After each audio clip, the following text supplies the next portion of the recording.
Hey guys, this here is Getaway Driver 101, and today I'm going to be explaining the ps5 Nexigo. This here is the Nexigo fan. As you can see, the fan does work, and it blows air this way.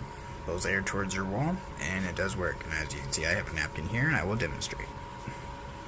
And as you can see, it does blow air one way. It does not blow it the other way. It does not suck air into the console. As you can see, this here is now resting on the console. I'm going to take it around. As you can see, it does work. Now, if you're wondering how this thing is functional and how it works, you got the fan here. 1, 2, 3. Now, as you can see, this does not have a bunch of radiator fins on it like them fake ones that you see on Amazon. You can buy this one on Amazon if you want. You just need to make sure that it's the right brand. It is Nexigo. Nexigo's been around since PS2, PS3. Very good products. They make decent electronics as far as add-ons and stuff like that. For your game consoles, you can even get USB stick add-ons and stuff through them, or you can get a stand. They make quite a few different things, and they've been around since PS2 and PS3. That's because back in the day, PS2 and PS3 used to have lots of issues with their fat slims, and that's what this is. This is a fat slim PS5.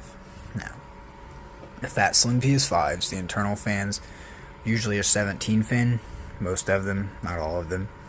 If you have a 17 fin, I recommend pulling that fan out, chunking it in the trash, and getting you a replacement 23. Now, I wouldn't do that obviously unless you have a new fan. Don't do that unless you have a new fan. Also, don't take your fan out of your console unless you don't know what you're doing. Because if you don't know what you're doing and you're using pliers and you pull that pin off of your board and it breaks, your console's no good. So, note to self, if you pull the fan out of your console, make sure it's for a reason.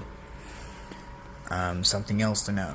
Your console, if it is overheating, it is more than likely either overheating due to a bad fan, or due to what is known as electrical feedback, which is basically you're having static build up in the fan and it's going back into the power supply. The power supply doesn't understand, the console doesn't understand what's going on, so the console goes boop and turns off. That is an emergency failure setting that is built into the consoles. There's nothing you can do about that. It is built in. You can even manually do that to your console if you hold the power button down for 10 seconds.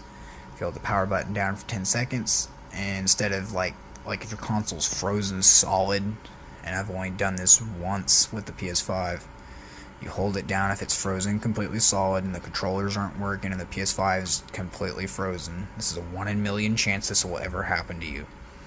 But you'll hold the button down and the console, instead of it beeping and going into rest mode or beeping and turning off, if it's refusing to turn off or go into rest mode, you'll just hold it down and the light will literally disappear and the console will turn off. Now that's known as a hard power off. That is not good for these consoles. It's basically like yanking the cord out of the console, but without doing that. And it's very hard on the operating system as well, because if you do that, then you may have to do a rebuild database. So I recommend not doing that. And usually when you come across issues like that, it's because your console is getting too hot.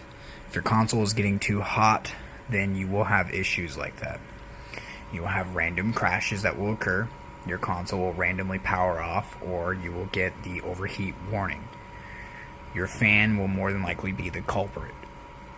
Now, you have a heatsink next to your fan. If that heatsink is plugged, clean the heatsink. If you don't know how to clean the heatsink and you're afraid of doing it, there's videos online that people show you. Now, you do not have to take your whole console apart. I'm going to tell you that now. What I do, I take a toothbrush, very thin toothbrush, or a Q-tip. You can take a Q-tip and tape it to a skinny screwdriver if you want, like a tech deck screwdriver, one that's not very big and not very fat. You don't want it being really fat. You want it probably being no wider than your finger.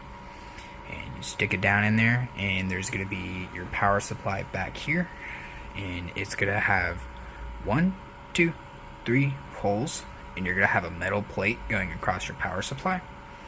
You want to just slightly make sure those holes ain't covered. If those 3 holes or 4 holes on your power supply are blocked, then your power supply is overheating, which is causing basically the power supply to overload, which will return cause your motherboard to have electrical spikeage. And when it does that, that can fry your motherboard, that can fry your hard drive, that can cause the console to turn off randomly, which will damage the console over time. Now, if it's none of that, hopefully you don't ever encounter that kind of stuff. It's a 1 in a million chance you'll ever have an issue like that. Very few people have ever had that issue. If for some reason your shit is turning off randomly, I recommend doing a fan replacement, which is going to be from your fan. Your fan will cause your console to turn off randomly and will cause your console to have power fluctuations. So I recommend replacing your fan if the light is just disappearing while you're playing your game. And that is not cool. Like, you don't want to be playing your game and your console just go and power off. That's not cool. So you always want to make sure that your console is running at what it should be. Something else to note: don't ever have your console in a box. You don't want it in a box. You want it to have a foot from left to right and a foot to 2 feet from in the back. You want it in a decent ventilated area. You want it to where basically you can take your hand and go over the console like a bubble. Same thing goes for around it in about a 6-inch all the way around it, about 6 or 7 inches. If your console is in a box and it's very close and the box is very tight, and that box is no bigger than like you're literally like a box. You're putting it in a hot box.